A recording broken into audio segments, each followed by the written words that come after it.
Espera, ya. Me llamo Verónica García y soy azafata de vuelo.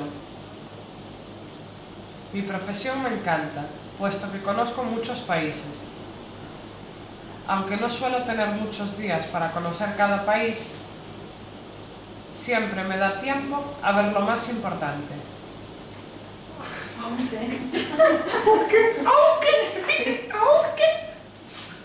Sí, aunque Trabajo en Iberia. Aunque tiempo no hay.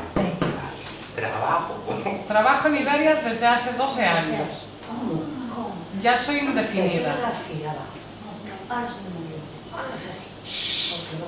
Trabajo 15 días al mes y el resto descanso.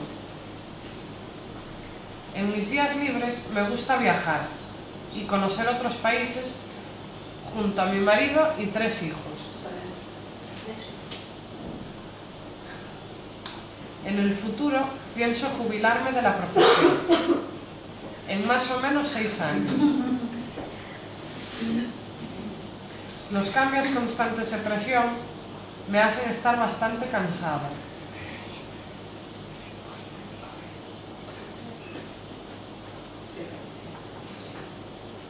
Para combatir la fatiga, voy a sesiones. En el futuro pienso jubilarme de la profesión, en más o menos 6 años. Los cambios constantes de presión me hacen estar bastante cansada. Para combatir la fatiga, voy a sesiones de masajes y llevo una dieta equilibrada. Y una dieta. Llevo dieta, como dieta. Ya está. Ay,